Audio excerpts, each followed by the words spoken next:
Case दर्ज होया हुआ सी 17/5 ਨੂੰ ਜਿਹੜਾ ਇਹ ਛੱਡ ਦੋ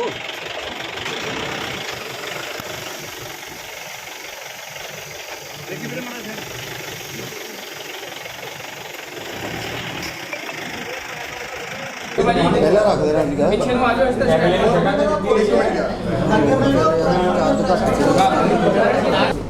यूनिफॉर्म की हूं आ जाओ और आ जाओ ਬਲਵਿੰਦਰ ਸਿੰਘ ਦੀ ਨਿਸ਼ਾਨਦੇਹੀ ਤੇ ਜਿਹੜਾ ਇੱਕ ਅਕਿਊਜ਼ਡ ਹੈ ਵਿਕਾਸ ਉਹਦੇ ਘਰੋਂ ਜਿਹੜਾ ਹੈ ਇਸ ਸਾਰੀ ਵਾਰਦਾਤ ਨੂੰ ਸਵੇਰੇ ਕਰੀਬ 3:45 ਵਜੇ ਤੋਂ ਲੈ ਕਰਕੇ 5 ਵਜੇ ਦੇ ਦੌਰਾਨ ਇਹ ਅਮਲ ਵਿੱਚ ਲਿਆਂਦਾ ਇਹਨਾਂ ਨੇ ਔਰ ਇਹਦੇ ਵਿੱਚ ਹਦੀਸ ਦੇ ਵਿੱਚ ਥੋੜਾ ਜਿਹਾ ਉਹ ਐਕਟਿਵ ਹੋਈ ਉਹਨਾਂ ਨੂੰ ਪਤਾ ਚੱਲਿਆ ਕਿ ਉੱਥੇ ਜਾ ਕਰਕੇ ਉਹਨਾਂ ਦਾ ਵੀ ਜਿਹੜਾ ਗਲਾ ਉਹ ਮੂੰਹ ਜੋ ਹੈ ਉਹ ਦਬਾ ਕਰਕੇ ਰਾਈ ਕੁਝ ਵਗੈਰਾ ਕਰਦੇ ਹੁੰਦੇ ਸੀ ਉਹਦੀ ਪ੍ਰਕਿਰਿਆ ਵਿੱਚ ਉਹਨਾਂ ਨੇ ਸ਼ੁਰੂ ਕੀਤੀ ਸੀ ਉਸ ਦੌਰਾਨ ਇਹਨਾਂ ਨੇ ਅੰਦਰ ਜਾ ਕਰਕੇ ਔਰ ਇੰਡੀਵਿਜੂਅਲੀ ਉਹਨਾਂ ਨੂੰ ਟਾਰਗੇਟ ਕੀਤਾ ਜਾਂ ਵਗੈਰਾ ਕਰਦੇ ਹੁੰਦੇ ਸੀ ਉਹਦੀ ਪ੍ਰਕਿਰਿਆ ਵਿੱਚ ਉਹਨਾਂ ਨੇ ਸ਼ੁਰੂ ਕੀਤੀ ਸੀ ਉਸ ਦੌਰਾਨ ਇਹਨਾਂ ਨੇ ਅੰਦਰ ਜਾ ਕਰਕੇ और इंडिविजुअली उन्होंने टारगेट किया अपने बंदे उतों DVR लै करके और निकल गए।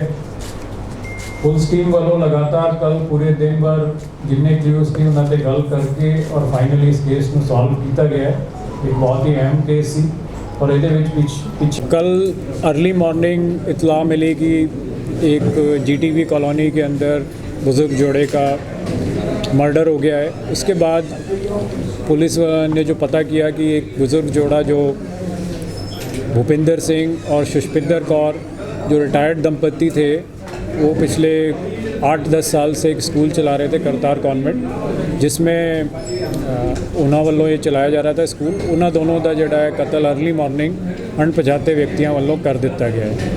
इस सारे हालात के ऊपर कार्रवाई करते हुए हमने परिस्थिति को विचारते हुए अलग अलग सस्पीशियस एक्टिविटीज़ जी उस जगह पर हुई सी उन्होंने असी एनालाइज़ किया। CCTV फुटेजेस वगैरह उत्थे दे आस पास के घरां दी देखी। ये भी पॉइंट सी कि भी उहदा घर दे विचों DVR लैके गए सी जेड़े करके ये पता चलता सी कि बंदे वाकिफ हो सकते हैं। एंट्री जी घर दे विच पता चली कि भी वो फ्रेंडली एंट्री है उन्होंने अलाउ किया गया फैसिलिटेट किया गया है। ये सारे हालात नूं मुख रखते हुए असी अपनी पुछगिछ जदों कीती है उहदे विच ये चीज़ सामने आई कि भी इन्हां दा लड़का हरमीत सिंह एलियस मनी इहदा जिहड़ा मुख सूत्रधार सी जिहड़े वल्लों 3 होर बंदे जिन्हां विचों एक बलविंदर राजू है, एक लड्डू करके शख्स है सुनील ते तीजा शख्स जिहड़ा है विक्की। इन्हां तिन्हां नूं इसने अपने नाल रलाया सी। किसी 10-15 दिन पहले उन्हां नाल गल कीती कि असी उन्हां नूं काम चाहीदा सी ते इहदे वल्लों उन्हां नूं ऑफर दिता गया कि मैं तुहानूं पहले 2.5 लाख रुपए देवांगा तो मेरा ये काम जेडे मेरे पेरेंट्स हैं या मेरे फादर हैं उन्होंने तुसी कत्ल करना है। और कुछ दिन पहले रादर परसों की रात इन्हां वालों फाइनलाइज़ किया गया कि कल सवेरे 3:30 बजे के करीब उस थां ते पहुँचणगे उन्होंने घर ते उन्होंने घर खुला मिलेगा तो वो बाद में जा करके वारदात को अंजाम देंगे। तो बकुए वाले दिन इन्होंने करीब 3:45 बजे के करीब घर दे विच एंट्री की। इन्होंने घर खुलिया मिलिया जिहड़ा कि 3:30 बजे हरमीत सिंह मनी वालों ताला खोल करके उन्होंने फैसिलिटेट करने लई कर दिता गया सी।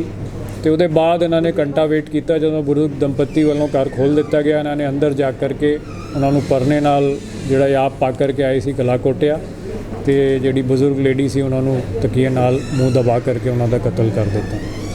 ਇਹਦੇ ਵਿੱਚ ਮੁੱਖ ਵਜ੍ਹਾ ਜੋ ਪਤਾ ਚੱਲੀ ਹੈ ਉਹ ਇਹ ਪਤਾ ਚੱਲੀ ਹੈ ਕਿ ਜਿਹੜਾ ਹਰਮੀਤ ਸਿੰਘ ਮਨੀ ਹੈ ਉਹ ਚਾਹੁੰਦਾ ਸੀ ਕਿ ਵੀ ਘਰ ਦੇ ਜਿਹੜੇ फाइनेंशियल कंट्रोल है जो पैसा लगता है और घर की जी मालकीयत है वो सारी की सारी वो फादर वालों बहुत क्लोजली कंट्रोल की जाती है और उस चीज़ तो वो परेशान रहा सी तो वो वालों ये जी है सारी की सारी वियुद्धबंदी की गई कि भी इस तरीके से मैं जोड़ा अपने आप आज़ाद हो जावांगा। इस कतल दे विच जी मोटरसाइकिल आने लिए इस्तेमाल की गई सी दोषियों वालों वो साडे वालों रिकवर कर ली गई है। जिहड़ा DVR घर विचों इन्होंने वालों ले जाया गया सी वो भी रिकवर कर लिया गया है। घर तो जाते हुए इन्हों वालों थोड़ा जिहा दर्शाउण की कोशिश की गई सी कि जिहड़ा घर दे विच लूट पाट दा मंतव सी उहदे करके इन्होंने 14,000 रुपए ते एक मुंदरी सोने की जिहड़े बुजुर्ग भूपिंदर सिंह वालों पाई गई सी वो मौके पर ले जाई गई सी। वो सारी जिहड़ी असी धीरे धीरे कार्रवाई करते पे हैं ਔਰ ਇਹਦੇ ਵਿੱਚ ਦੋ ਐਕਿਊਜ਼ਡ ਜੋ ਹਰਮੀਤ ਸਿੰਘ ਮਨੀ ਹੈ ਔਰ ਬਲਵਿੰਦਰ ਸਿੰਘ ਰਾਜੂ ਹੁਣ ਤੱਕ ਸਾਡੇ ਵੱਲੋਂ ਅਰੈਸਟ ਹੋ ਗਏ ਨੇ ਔਰ ਬਾਕੀ ਰਹਿੰਦੇ ਦੋਸ਼ੀਆਂ ਦੇ ਲਈ ਅਸੀਂ ਲਗਾਤਾਰ ਛਾਪੇਮਾਰੀ ਕਰ ਰਹੇ ਹਾਂ ਔਰ ਜਲਦੀ ਗ੍ਰਿਫਤਾਰ ਕਰ ਰਹੇ ਹਾਂ। ਜਿਹੜੇ ਪੈਸੇ ਮੰਗੇ ਪੈਸੇ ਦੇ ਦਿੱਤੇ ਸੀਗੇ ਜੀ? ਹਾਲੇ ਤੱਕ ਇਹਨਾਂ ਨੂੰ ਕੋਈ ਵੀ ਪੈਸਾ ਨਹੀਂ ਦਿੱਤਾ ਗਿਆ ਸੀ, ਇਹਨਾਂ ਨੂੰ ਕੇਵਲ ਪ੍ਰੋਮਿਸ ਕੀਤਾ ਗਿਆ ਸੀ ਔਰ ਇਹ ਪੂਰੀ ਗੱਲ ਹੋਈ ਸੀ ਕਿ ਜਿਹੜਾ ਵਾਰਦਾਤ ਤੋਂ ਬਾਅਦ ਥੋੜ੍ਹੇ ਸਮੇਂ ਬਾਅਦ ਇਹ ਪੈਸਾ ਦਿੱਤਾ ਜਾਏਗਾ। ਹਰਮੀਤ ਸਿੰਘ ਮਨੀ ਵੱਲੋਂ ਇੱਕ ਫੋਨ ਸਪੈਸ਼ਲੀ ਇਹਨਾਂ ਨਾਲ ਸੰਪਰਕ ਕਰਨ ਲਈ ਖਰੀਦਿਆ ਗਿਆ ਸੀ ਜਿਹੜਾ ਕਿ ਨਿਸ਼ਾਨਦੇਹੀ ਤੇ ਉਹਦੀ ਪੁਲਿਸ ਵੱਲੋਂ ਰਿਕਵਰ ਕੀਤਾ ਗਿਆ ਹੈ ਔਰ ਉਹਦਾ ਐਨਾਲਿਸਿਸ ਅਸੀਂ ਕਰਦੇ ਪਏ। ਸਰ ਇਹ ਇਕੱਲਾ ਹੀ ਮੇਨ ਰਿਸ਼ਤੇਦਾਰ ਕੋਈ ਹੋਰ ਵੀ ਇਹਨਾਂ ਨਾਲ ਰਲਿਆ? ਨਹੀਂ, ਰਿਸ਼ਤੇਦਾਰ ਕੋਈ ਨਹੀਂ ਹੈ। ਇਹਦੇ ਜਿਹੜੀ ਦੋ ਸਿਸਟਰਸ ਹੈ ਦੋਨੋਂ ਵਿਆਹੀ ਹੋਈ ਹੈ, ਇੱਕ ਦੁਰਾਹਾ ਵਿੱਚ ਵਿਆਹੀ ਹੈ ਤੇ ਇੱਕ ਲੋਕਲ ਸਮਰਾਲਾ ਚੌਕ ਵਿੱਚ।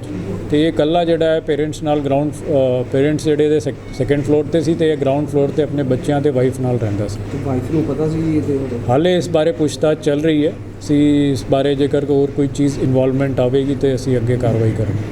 ਠੀਕ। ਗੋਬਿੰਦਰ ਸਿੰਘ ਤੇ ਉਹਨਾਂ ਦੀ ਵਾਈਫ ਸੁਸ਼ਪਿੰਦਰ ਕੌਰ ਇਹ ਜਿਹੜੇ ਮ੍ਰਿਤਕ ਪਾਏ ਗਏ ਸੀ ਤੇ ਇਹਨਾਂ ਦੇ ਇਹ ਲੱਗਦਾ ਸੀ ਕਿ ਗਲਾ ਘੋਟਿਆ ਗਿਆ ਹੈ। ਇਹਦੇ ਵਿੱਚ ਤਤਪਰਤਾ ਨਾਲ ਸਾਡੀ ਟੀਮ ਜਿਹੜੀ ਹੈ ਜੁਆਇੰਟ ਸੀਪੀ ਰੂਰਲ ਰਵਚਰਨ ਬਰਾੜ ਸਾਹਿਬ ਦੇ ਅੰਡਰ ਸਾਡੇ ਡੀਸੀਪੀ ਇਨਵੈਸਟੀਗੇਸ਼ਨ ਵਰਿੰਦਰ ਬਰਾੜ ਔਰ ਸਾਡੇ ਨਵੇਂ ਜੁਆਇਨ ਕੀਤੇ ਹੋਏ ADCP Tushar Gupta ji, ADCP investigation Jagatpreet ਜੀ, ਸੀਆਈਏ ਦੀ ਜਿਹੜੀ ਸਾਰੀ ਟੀਮਸ ਸਾਡੇ ਪੁਲਿਸ ਸਟੇਸ਼ਨ ਦੀ ਟੀਮਸ ਵਗੈਰਾ ਕੱਲ ਇਸ ਚੀਜ਼ ਦੇ ਵਿੱਚ ਲਗਾਤਾਰ ਲੱਗੀ ਰਹੀ।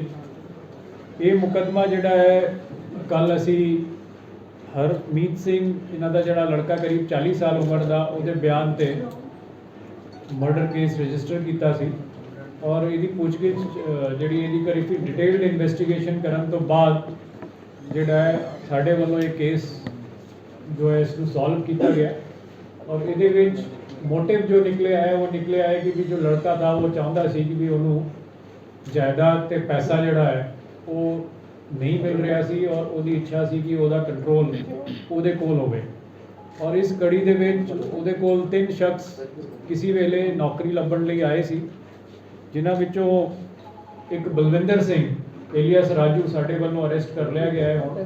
ਉਹਦੇ ਕੋਲੋਂ ਕੁਝ ਜਿਹੜੇ ਉਸ ਜਗ੍ਹਾ ਸੇ ਜੋ ਪੈਸੇ ਚੋਰੀ ਕੀਤੇ ਗਏ ਸੀ ਮੌਕੇ ਤੋਂ ਉਹਨੂੰ ਵੀ ਜਿਹੜਾ ਹੈ ਅਸੀਂ ਰਿਕਵਰ ਕੀਤਾ ਹੈ ਔਰ ਉਹਦੇ ਨਾਲ ਜਿਹੜੀ ਡੀਵੀਆਰ ਇਹਨਾਂ ਦੇ ਘਰ ਵਿੱਚ ਲੱਗੀ ਸੀ ਉਹ ਵੀ ਜਿਹੜੀ ਹੈ ਇਹਦੇ ਕੋਲੋਂ ਰਿਕਵਰ ਹੋ ਗਈ ਹੈ। ਇੱਕ ਇਹਦੀ ਨਿਸ਼ਾਨਦੇਹੀ ਤੇ ਵਿਕਾਸ ਗਿੱਲ ਵੱਲੋਂ ਇਹਦੇ ਕੋਲ ਔਰ ਬਲਵਿੰਦਰ ਸਿੰਘ ਦੀ ਨਿਸ਼ਾਨਦੇਹੀ ਤੇ ਜਿਹੜਾ ਇੱਕ ਅਕਿਊਜ਼ਡ ਹੈ ਵਿਕਾਸ ਉਹਦੇ ਘਰੋਂ ਜਿਹੜਾ ਹੈ ਇਹ ਰਿਕਵਰੀ ਹੋਈ ਹੈ।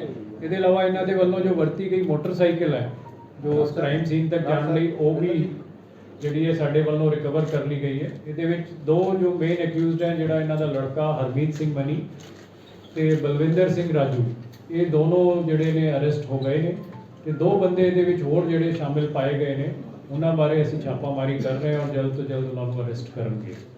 ਇਸ ਸਾਰੀ ਵਾਰਦਾਤ ਨੂੰ ਸਵੇਰੇ ਕਰੀਬ 3:45 ਵਜੇ ਤੋਂ ਲੈ ਕਰਕੇ 5 ਵਜੇ ਦੇ ਦੌਰਾਨ ਇਹ ਅਮਲ ਵਿੱਚ ਲਿਆਂਦਾ ਹੈ ਔਰ ਇਹਦੇ ਵਿੱਚ ਹਰਮੀਤ ਸਿੰਘ ਮਨੀ ਵੱਲੋਂ 2 ਦਿਨ ਪਹਿਲੇ ਪਲਾਨਿੰਗ ਕਰ ਲਈ ਗਈ ਸੀ ਕਿ ਵੀ ਇਹ ਬੰਦੇ ਕਰੀਬ 3:30 ਦੇ ਆਸ-ਪਾਸ ਘਰ ਦੇ ਵਿੱਚ ਆਣਗੇ। ਉਸ ਵੇਲੇ ਜਿਹੜਾ ਹੈ ਇਹਦੇ ਘਰ ਦੇ ਵਿੱਚ ਅੰਦਰ ਵੜਨ ਲਈ ਦਰਵਾਜ਼ਾ ਜੋ ਤਾਲਾ ਲੱਗਿਆ ਹੋਇਆ ਸੀ ਉਹਨੂੰ ਖੋਲ੍ਹ ਦਿੱਤਾ ਗਿਆ।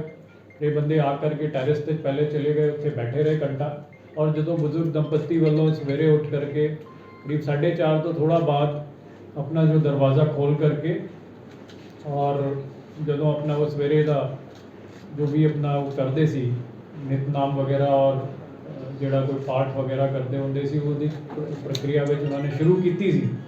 उस दौरान ही इन्होंने अंदर जा कर के और इंडिविजुअली उन्होंने टारगेट किया। ये अपने नाल जोड़े इन्होंने परने वगैरह पहने हुए सी उन्होंने राही उन्होंने जोड़ा बजुर्ग सी जो भूपिंदर सिंह उन्होंने गला कोट दिता। तो बाद जो उन्होंने वाइफ ने इस चीज़ के थोड़ा जहा वो एक्टिव हुई उन्होंने पता चलिया कि उत्थे जा करके उन्होंने भी जोड़ा गला वो मूँह जो है वो दबा करके राही कोई तकिया वगैरह जो उत्थे पिया होया सी उहदे करके उन्होंने भी कत्ल कर दिता।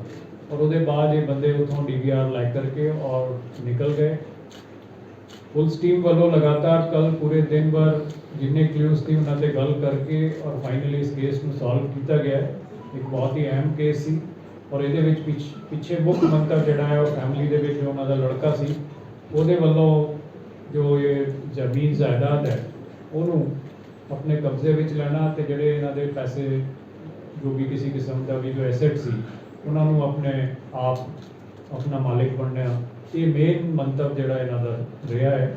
ਜਿਹੜੇ ਤਿੰਨ ਬੰਦੇ ਸੀ ਇਹ ਤਿੰਨੇ ਹੀ ਜਿਹੜੇ ਮੋਸਟਲੀ ਬਲਵਿੰਦਰ ਸਿੰਘ ਰਾਜੂ ਜਿਹੜਾ ਹੈ ਇਹ ਪਹਿਲੇ ਕਿਸੇ ਕਲੌਥ ਸਟੋਰ ਵਿੱਚ ਬਤੌਰ ਜਿਹੜਾ ਹੈ ਕਰਿੰਦਾ ਕੰਮ ਕਰਦਾ ਸੀ और पिछले कुछ समय से वेला सी और इसने जाकर के समेत विकास ਤੇ ਇੱਕ ਹੋਰ ਜਿਹੜਾ ਸ਼ਖਸ ਹੈ ਸੁਨੀਲ ਸੌਰੀ ਉਹਨੂੰ ਜਾ ਕਰਕੇ ਜਿਹੜਾ ਹੈ ਤਿੰਨੇ ਜਾ ਕਰਕੇ ਉਹਨੂੰ ਮਿਲੇ ਸੀ ਕਿਸੇ ਵੇਲੇ ਔਰ ਉਸ ਤੋਂ ਪਹਿਲੇ ਇਹਨਾਂ ਨੇ ਇਹ ਗੱਲ ਕੀਤੀ ਸੀ ਕਿ ਸਾਨੂੰ ਨੌਕਰੀ ਜਾਂ ਕੋਈ ਕੰਮ ਦਿਓ ਔਰ ਅਸੀਂ ਕੋਈ ਵੀ ਕੰਮ ਕਰਨ ਨੂੰ ਤਿਆਰ ਹਾਂ। ਜਿਹੜਾ ਕਿ ਇਹਨਾਂ ਦੇ ਲੜਕੇ ਨੇ ਐਡਵਾਂਟੇਜ ਲੈਂਦੇ ਹੋਏ 15 ਦਿਨ ਦੇ ਪਹਿਲੇ ਕਰੀਬ ਉਹਨਾਂ ਨੂੰ ਦੱਸਣਾ ਸ਼ੁਰੂ ਕੀਤਾ ਤੇ 2.5 ਲੱਖ ਰੁਪਏ ਜਿਹੜੇ ਕੁੱਲ ਦੇਣੇ ਇਹਨਾਂ ਨੂੰ ਮੰਨੇ ਸੀ। ਤਿੰਨੇ ਹੀ ਬੰਦੇ ਕੋਈ ਪੇਂਟ ਦਾ ਕੰਮ ਕਰਦਾ ਸੀ, ਕੋਈ ਛੋਟਾ ਮੋਟਾ ਹੋਰ ਪਹਿਲੇ ਕੰਮ ਕਰਦੇ ਰਹੇ। ਹੁਣ ਇਸ ਵੇਲੇ ਤਿੰਨੇ ਹੀ ਵੇਲੇ ਸੀ ਜਿਹੜੇ ਕਰਕੇ ਇਹ ਜਲਦੀ ਉਹਦੀ ਗੱਲਬਾਤ ਵਿੱਚ ਆ ਗਏ ਤੇ ਬਹੁਤ ਹੀ ਘੱਟ ਰਕਮ ਵਿੱਚ ਉਹਨਾਂ ਦਾ ਕਤਲ ਕਰਨ ਨੂੰ ਜਿਹੜਾ ਇਹ ਰਾਜ਼ੀ ਹੋ ਗਏ ਔਰ ਇਸ ਤਰੀਕੇ ਸੇ ਜਿਹੜਾ ਇਹਨਾਂ ਨੇ ਇਸ ਨੂੰ ਅੰਜਾਮ ਦਿੱਤਾ। ਇਹਨਾਂ ਵਿੱਚੋਂ ਜਿਹੜੇ ਰਹਿੰਦੇ ਬੰਦੇ ਆ ਅਸੀਂ ਜਲਦੀ ਗ੍ਰਿਫਤਾਰ ਕਰਨਾ। ਇਹਨਾਂ ਦੀ ਕੋਈ ਕ੍ਰਾਈਮ ਹਿਸਟਰੀ ਹੈ ਜੀ ਇਹਦੀ? ਹਾਲੇ ਤੱਕ ਇਹਨਾਂ ਦੀ ਜਿਹੜੀ ਹੈ ਅਸੀਂ ਜੋ ਜਿੰਨੀ ਚੀਜ਼ ਇਹਨਾਂ ਦੇ 2 ਬੰਦਿਆਂ ਤੋਂ ਪਤਾ ਕੀਤਾ ਹੈ ਤੇ ਬਾਕੀਆਂ ਦੇ ਬਾਰੇ ਵੀ ਜਿੰਨੀ ਜਾਣਕਾਰੀ ਸਾਡੇ ਕੋਲ ਅਵੇਲੇਬਲ ਹੋਈ ਹੈ ਇਹੋ ਜੀ ਕੋਈ ਵੀ ਕ੍ਰਾਈਮ ਹਿਸਟਰੀ ਇਹਨਾਂ ਦੀ ਨਹੀਂ ਆਈ ਹੈ, ਨਾ ਹੀ ਇਹਨਾਂ ਨੇ ਕਿਸੇ ਕਿਸਮ ਦਾ ਕ੍ਰਾਈਮ ਇਸ ਤੋਂ ਪਹਿਲੇ ਕਦੇ ਕੀਤਾ। ਹਰਮੀਤ ਦੀ ਵਾਈਫ ਨੂੰ ਪਤਾ ਸੀ ਇਹ ਚੀਜ਼ਾਂ ਦੇ? ਇਸ ਬਾਰੇ ਅਸੀਂ ਪੁੱਛਗਿੱਛ ਕਰ ਰਹੇ ਹਾਂ। ਹਾਲੇ ਤੱਕ ਜਿਹੜਾ ਹੈ ਅਸੀਂ ਜੋ ਹੈ ਇਸ ਚੀਜ਼ ਦੇ ਬਾਰੇ ਕੋਈ ਕੰਕਲੂਜਨ ਨਹੀਂ ਕੱਢ ਸਕਦੇ ਕਿ ਇਹਨਾਂ ਦੇ ਵੱਲੋਂ ਹਾਲੇ ਤੱਕ ਕੋਈ ਵੀ ਇਹੋ ਜਿਹੀ ਚੀਜ਼ ਨਹੀਂ ਆਈ ਹੈ ਐਕਸੈਪਟ ਕਿ ਜਿਹੜੇ ਨੌਕਰੀ ਉਹ ਪੇਸ਼ਾ ਜਿਹੜਾ ਹੈ ਨਹੀਂ ਕਰਦੇ ਸੀ, ਨਾ ਹੀ ਜਿਹੜਾ ਇਹਨਾਂ ਦੇ ਲੜਕੇ ਦੇ ਬਾਰੇ, ਨਾ ਹੀ ਜਿਹੜੇ ਤਿੰਨੇ ਸ਼ਖਸ ਬਾਰੇ ਕੋਈ ਇਹੋ ਜਿਹੀ ਚੀਜ਼ ਪਤਾ ਚੱਲੀ ਹੈ ਕਿ ਇਹ ਨਸ਼ਾ ਕੋਈ ਕਰਦੇ ਹੋ। ਸਰ ਦੇ ਐਂਟਰਡ ਫਰਮ ਦਾ ਮੇਨ ਗੇਟ ਔਰ ਜੀ ਇਹਨਾਂ ਨੇ ਮੇਨ ਗੇਟ ਸੇ ਆਏ ਸੀ ਤੇ ਇਹਨਾਂ ਦੇ ਕਿੰਨੇ ਵਜੇ ਜਿਹੜੇ ਗੇਟ ਖੋਲੇ? ਲੜਕੇ ਨੇ ਕਰੀਬ 3:30 ਵਜੇ ਗੇਟ ਖੋਲ ਦਿੱਤਾ ਸੀ। ਗੇਟ ਖੋਲਣ ਦੇ ਬਾਅਦ ਜਿੱਦਾਂ ਇਹਨਾਂ ਨੇ ਪਲਾਨ ਕੀਤਾ ਸੀ ਉਸ ਮੁਤਾਬਿਕ ਇਹ ਚਲੇ ਗਏ ਉੱਪਰ ਜਾ ਕੇ ਵੀ ਛੱਤ ਤੇ ਬੈਠ ਗਏ ਸੀ। ਜਦੋਂ ਦੁਬਾਰਾ ਦਰਵਾਜ਼ਾ ਉਹਨਾਂ ਵੱਲੋਂ ਖੋਲ੍ਹਿਆ ਗਿਆ ਉਹਦੇ ਬਾਅਦ ਇਹ ਨੀਚੇ ਥੱਲੇ ਉਤਰ ਕਰਕੇ ਇਹਨਾਂ ਨੇ ਵਾਰਦਾਤ ਨੂੰ ਅੰਜਾਮ ਦਿੱਤਾ। ਸਰ ਜਿਹੜੀ ਪੇਮੈਂਟ 2.5 ਲੱਖ ਰੁਪਏ ਉਹ ਦੇਤੀ ਸੀ? ਨਹੀਂ ਹਾਲੇ ਕੋਈ ਨਹੀਂ ਦਿੱਤੀ ਸੀ। ਜਿਹੜਾ ਇਹਨਾਂ ਨੇ ਕੁਝ ਰਕਮ ਉਹਨਾਂ ਦੇ ਬਜ਼ੁਰਗ ਦੇ ਪਰਸ ਵਿੱਚ ਕੱਢੀ ਸੀ ਉਹਦੇ ਵਿੱਚੋਂ ਪੈਸੇ ਕੱਢੇ ਸੀ ਤੇ ਇੱਕ ਉਹਨਾਂ ਦੀ ਮੁੰਦਰੀ ਕੱਢੀ ਸੀ। ਬੈਕਗ੍ਰਾਉਂਡ ਕੀ ਹੈ ਸਰ? ਮੈਂ ਤੁਹਾਨੂੰ ਪ੍ਰੈਸ ਨੋਟ ਦੇ ਬਲਵਿੰਦਰ ਦੇ ਘਰ ਕੌਣ ਹੈਗਾ, ਕੀ ਬੈਕਗ੍ਰਾਉਂਡ? ਬਲਵਿੰਦਰ ਔਰ ਇਹ ਤਿੰਨੇ ਹੀ ਸ਼ਖਸ ਮੈਰਿਡ ਹੈ ਤਕਰੀਬਨ ਤੇ ਮੈਂ ਤੁਹਾਨੂੰ ਦੱਸਿਆ ਸੀ ਕਿ ਇਹ ਪਹਿਲੇ ਕਲੌਥ ਸਟੋਰ ਦੇ ਵਿੱਚ ਬਤੌਰ ਕਰਿੰਦਾ ਕੰਮ ਕਰਦਾ ਰਿਹਾ ਹੈ। ਹਾਲੇ ਜਿਹੜਾ ਹੈ ਸਾਰੇ ਤਿੰਨੇ ਹੀ ਵਿਹਲੇ ਸੀ, ਇਹਨਾਂ ਕੋਲ ਕੋਈ ਨੌਕਰੀ ਨਹੀਂ ਸੀ। ਸਰ ਉਹਨਾਂ ਦੀ ਬੇਟੀ ਨੂੰ ਕਿਉਂ ਲੱਗਦਾ ਸੀ ਕਿ ਪ੍ਰਾਪਰਟੀ ਉਹਨਾਂ ਨੂੰ ਨਹੀਂ ਚਾਹੀਦੀ? ਕੋਈ ਪਹਿਲਾਂ ਝਗੜਾ ਦੇਖੋ ਇਹਨਾਂ ਦਾ ਹੈ ਨਾ ਪਰਿਵਾਰਿਕ ਤੌਰ ਤੇ ਕੰਪਲੈਕਸ ਅਰੇਂਜਮੈਂਟ ਸੀ। ਇਹ ਇੱਕ ਦੋ ਤੋਂ ਇਹਨਾਂ ਨੇ ਪਲਾਟ ਲਏ ਹੋਏ ਸੀ ਜਿਹੜੇ ਵਿੱਚ ਘਰ ਬਣਾ ਕਰਕੇ ਇਹਨਾਂ ਨੇ ਵੇਚਣੇ ਸੀ। ਕੁਝ ਦਾ ਇੱਕ ਦਾ ਬਿਆਨਾ ਹੋ ਗਿਆ ਸੀ। ਇਹ ਬਜ਼ੁਰਗ ਜਿਹੜੇ ਨੇ ਪੈਨਸ਼ਨ ਮਿਲਦੀ ਸੀ 에ਅਰਫੋਰਸ ਤੋਂ ਰਿਟਾਇਰ ਹੋਣ ਦੇ ਬਾਅਦ। ਔਰ ਤੀਜਾ ਜਿਹੜਾ ਸਾਧਨ ਉਹਦੇ ਵਿੱਚ ਅਸੀਂ ਬਹੁਤ ਡਿਟੇਲ ਵਿੱਚ ਅਭੀ ਨਹੀਂ ਗਏ। ਜਿਹੜਾ ਇਹਨਾਂ ਦਾ ਸਕੂਲ ਚੱਲਦਾ ਸੀ ਕਰਤਾਰ ਕਨਵੈਂਟ ਸਕੂਲ, ਉਹਦੇ ਵਿੱਚ ਕਰੀਬ 150 ਦੇ ਕਰੀਬ ਬੱਚੇ ਪੜ੍ਹਦੇ ਨੇ ਜਿੱਦਾਂ ਦੱਸਿਆ ਗਿਆ ਮੁੰਡਿਆਂ ਕਲਾਸ ਤੇ ਉਹਦੀ ਆਮਦਨੀ ਸੀ ਤੇ ਬਜ਼ੁਰਗ ਜਿਹੜੇ ਨੇ ਬੜੇ ਖਿੱਚ ਕਰਕੇ ਪੈਸੇ ਦਿੰਦੇ ਸੀ ਤੇ ਸਾਰਾ ਕੰਟਰੋਲ ਆਪਣੇ ਕੋਲ ਰੱਖਦੇ ਸੀ।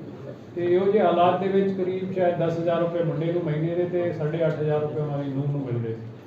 ਇਸ ਚੀਜ਼ ਤੇ ਉਹ ਪਰੇਸ਼ਾਨ ਰਹਿੰਦਾ ਸੀ ਕਿ ਵੀ ਸਾਨੂੰ ਜਿਹੜਾ ਹੈ ਕੋਈ ਪੈਸੇ ਵਗੈਰਾ ਦੀ ਛੂਟ ਨਹੀਂ ਹੈ ਤੇ ਸਾਨੂੰ ਹਮੇਸ਼ਾ ਜਿਹੜਾ ਉਹਨਾਂ ਦੇ ਵੱਲ ਦੇਖਣਾ ਪੈਂਦਾ। ਬੱਚਾ ਇਹਦਾ ਬਿਲਕੁਲ ਵਿਹਲਾ ਸੀ ਜੀ, ਬੇਟਾ ਵੱਡਾ ਕਿ ਫਾਦਰ ਨੂੰ ਹੀ ਟਾਰਗੇਟ ਸੀ? ਬੇਟਾ ਇਹਦਾ ਬਿਲਕੁਲ ਵਿਹਲਾ ਸੀ। ਦੇਖੋ ਇਸ ਬਾਰੇ ਜਿਹੜਾ ਸਾਨੂੰ ਇਹ ਜੋ ਚੀਜ਼ ਪਤਾ ਚੱਲੀ ਹੈ ਪ੍ਰਾਇਮਰੀਲੀ ਉਹ ਫਾਦਰ ਨੂੰ ਮਾਰਨਾ ਚਾਹੁੰਦਾ ਸੀ, ਪਰ ਜਦੋਂ ਉਹਨਾਂ ਦੀ ਮਦਰ ਜਗ ਗਏ ਤੇ ਉਹਨਾਂ ਨੇ ਉਸ ਵੇਲੇ ਜਿਹੜਾ ਉਹਨਾਂ ਨੂੰ ਵੀ ਟਾਰਗੇਟ ਕੀਤਾ ਕਿ ਕੋਈ ਪਛਾਣ ਨਹੀਂ। ਮਤਲਬ ਟਾਰਗੇਟ ਫਾਦਰ ਨੂੰ ਹੀ ਸੀ? ਪ੍ਰਾਇਮਰੀਲੀ ਜਿਹੜਾ ਹੈ ਫਾਈਨੈਂਸ਼ੀਅਲ ਕੰਟਰੋਲ ਫਾਦਰ ਕੋਲ ਹੀ ਸੀ। ਸਰ ਨਹੀਂ ਹਾਲੇ ਤੱਕ ਇਹ ਜੀ ਕੋਈ ਚੀਜ਼ ਸਾਡੀ ਪੁੱਛਗਿੱਛ ਵਿੱਚ ਨਹੀਂ ਆਈ ਹੈ ਤੇ ਅਸੀਂ ਕੱਲ ਜੋ ਗੱਲਬਾਤ ਵੀ ਕੀਤੀ ਹੈ ਇਹਦੇ ਵਿੱਚ ਕਿਸੇ ਕਿਸਮ ਦੀ ਇਹੋ ਜਿਹੀ ਕੋਈ ਗੱਲਬਾਤ ਸਾਹਮਣੇ ਨਹੀਂ ਆਈ। ਸਰ ਵਾਈਫ ਦਾ ਮੋਬਾਈਲ ਜਿਸ ਦੇ ਨਾਲ ਇੱਕ ਇਹਨਾਂ ਨਾਲ ਗੱਲਾਂ ਕਰਦਾ ਸੀ ਉਹ ਹੀ ਰਿਕਾਰਡ। ਇੱਕ ਹੋਰ ਚੀਜ਼ ਜਿਹੜੀ ਜੁਆਇੰਟ ਸੀਪੀ ਸਾਹਿਬ ਨੇ ਦੱਸੀ ਹੈ ਕਿ ਅਸੀਂ ਇੱਕ ਇਹਦਾ ਮੋਬਾਈਲ ਜਿਹੜਾ ਕਿ ਪਹਿਲੇ ਕਿਸੇ ਹੋਰ ਨੂੰ ਨਹੀਂ ਪਤਾ ਸੀ, ਇਕੱਲਾ ਇਹਨਾਂ ਨਾਲ ਗੱਲਬਾਤ ਕਰਨ ਲਈ ਲਿਆ ਹੋਇਆ ਸੀ, ਉਹ ਵੀ ਇਹਦੇ ਕੋਲੋਂ ਰਿਕਵਰ ਕੀਤਾ। ਉਹ ਇਹਦੇ ਨੰਬਰ ਦਾ ਸਿਮ ਇਹਨੇ ਆਪਣੇ ਨਾਮ ਦਾ ਲਿੱਤਾ ਸੀ, ਉਹ ਵੈਰੀਫਾਈ ਕਰ ਲਈ। ਉਹ ਅਸੀਂ ਵੈਰੀਫਾਈ ਕਰਦੇ ਪਏ ਹਾਂ। ਫੋਨ ਤੇ ਜਿਹੜੇ ਨਾਲ ਕੰਟੈਕਟ ਕਰਦਾ ਸੀ ਉਹ ਮਿਲ ਗਿਆ ਹੈ। ਡੀਵੀਆਰ ਦੀ ਸਰ ਕੋਈ ਰੀਅਲ ਸਟੇਟ ਦਾ ਕੰਮ ਵੀ ਕਰਦਾ ਸੀ ਮੁੰਡਾ ਜੀ? ਰੀਅਲ ਸਟੇਟ ਦਾ ਕੰਮ ਵੀ ਕਰਦਾ ਸੀ ਮੁੰਡਾ? ਮੈਂ ਤੁਹਾਨੂੰ ਦੱਸਿਆ ਕਿ ਪ੍ਰਾਇਮਰੀਲੀ ਜਿਹੜਾ ਸਾਰਾ ਫਾਈਨੈਂਸ਼ੀਅਲ ਕੰਟਰੋਲ ਫਾਦਰ ਕੋਲ ਹੀ ਸੀ, ਉਹਨਾਂ ਕੋਲ ਹੀ ਪੈਸੇ ਸੀ। ਇਹਨਾਂ ਨੇ ਜਿਹੜਾ ਘਰ ਬਣਾ ਕਰਕੇ ਵੇਚਣੇ ਦਾ ਕੰਮ ਕਰਦੇ ਸੀ। 2 ਪਲਾਟਾਂ ਦੇ ਵਿੱਚ ਇਹਨਾਂ ਨੇ ਜਿਹੜਾ ਹੈ 2 ਪਲਾਟਾਂ ਦੇ ਵਿੱਚ ਇਹਨਾਂ ਨੇ ਕੋਈ ਘਰ ਦੀ ਉਸਾਰੀ ਸ਼ੁਰੂ ਕੀਤੀ ਹੋਈ ਸੀ, ਜਿਹੜੇ ਵਿੱਚ ਇੱਕ ਕਰੀਬ ਮੁਕੰਮਲ ਹੋਣ ਦੇ ਨੇੜੇ ਸੀ। ਸਾਰੇ ਜੁਆਇੰਟ ਫੈਮਿਲੀ ਸੀ ਜਾਂ ਕੀ ਸੀ, ਉਹਨੂੰ ਜੇਬ ਖਰਚਾ ਮਿਲਦਾ ਸੀ ਕਿਹਦਾ ਜੀ ਦੇਖੋ, ਜੁਆਇੰਟ ਫੈਮਿਲੀ ਇੱਕ ਤਰੀਕੇ ਸੇ ਤੁਸੀਂ ਕਹਿ ਸਕਦੇ ਹੋ, ਕਿਉਂਕਿ ਰਹਿੰਦੇ ਤਾਂ ਉੱਥੇ ਹੀ ਸੀ, ਪਰ ਇਹਨਾਂ ਦੀ ਜਿਹੜੀ ਹੈ ਆਪਣਾ ਹਾਊਸ ਹੋਲਡ ਜਿਹੜਾ ਹੈ ਕਾਫੀ ਕੁਝ ਚੀਜ਼ਾਂ ਜਿਹੜੀ ਇਹਨਾਂ ਦੀ ਸਾਰੀ ਅੱਡ ਸੀ, ਜਿੱਦਾਂ ਖਾਣ ਪੀਣ ਹੋਰ ਚੀਜ਼ਾਂ, ਪਰ ਜਿੱਦਾਂ ਕੁਝ ਸਪੋਰਟ ਕਰਦੇ ਰਹਿੰਦੇ ਸੀ ਆਪਸ ਵਿੱਚ। ਤੇ ਪਰਸੋਂ ਰਾਤ ਵੀ ਜਦੋਂ ਇਹ ਵਾਰਦਾਤ ਹੋਈ ਹੈ, ਉਸ ਵੇਲੇ 10:30 ਵਜੇ ਦੇ ਕਰੀਬ ਉਹਨਾਂ ਦਾ ਪੋਤਾ ਉਹ ਰੋਟੀਆਂ ਲੈ ਕਰਕੇ ਉਹਨਾਂ ਨੂੰ ਦੇਣ ਗਿਆ ਤੇ ਉਹਨਾਂ ਦੀ ਜਿਹੜੀ ਹੈ ਦਾਦੀ ਵੱਲੋਂ ਇਹ ਲਿਆ ਜਾਣਾ ਸੀ। ਸੋ ਇਸ ਤਰੀਕੇ ਦੇ ਨਾਲ ਆਪਸ ਵਿੱਚ ਤਾਲਮੇਲ ਰਿਹਾ। ਸਵੇਰੇ ਵੇਲੇ ਵੀ ਜਿਹੜਾ ਦੁੱਧ ਸੀ ਉਹ ਜਦੋਂ ਦੇਣ ਗਿਆ ਲੜਕਾ, ਜਦੋਂ ਉਹਨਾਂ ਦੀ ਜੋ ਕੰਮ ਵਾਲੀ ਮੇਡ ਆਈ ਸੀ, ਉਦੋਂ ਉਹਨੇ ਜਦੋਂ ਦੇਖਿਆ ਉਸ ਵੇਲੇ ਉਹ ਦੁੱਧ ਲੈ ਕਰਕੇ ਗਿਆ ਸੀ। ਤਾਂ ਆਪਸ ਵਿੱਚ ਥੋੜਾ ਤਾਲਮੇਲ ਹੁੰਦਾ ਸੀ, ਪਰ ਬਹੁਤੇ ਜ਼ਿਆਦਾ ਇਹ ਨਹੀਂ ਕਹਿ ਸਕਦੇ ਕਿ ਪੂਰਾ ਰਲਿਆ ਮਿਲਿਆ ਸੀ। ਆਪਣਾ ਅੱਡ ਕੰਮ ਸੀ ਦੋਨੋਂ, ਕਿਚਨ ਵਗੈਰਾ। ਇਹ ਆਡਿਟ ਆਫੀਸਰ ਦੇ ਤੌਰ ਤੇ ਰਿਟਾਇਰ ਹੋਏ ਆ, ਜਿਹੜਾ ਮੈਨੂੰ ਪਤਾ ਚੱਲਿਆ। ਸਰ ਵਾਰਦਾਤ ਨੂੰ ਟਾਈਮ ਦੇ 1.5 ਘੰਟਾ ਲੱਗਿਆ, ਉਦੋਂ ਕੋਈ ਪੀਸੀਆਰ ਵਗੈਰਾ ਸਰ, ਸੈਕਿੰਡ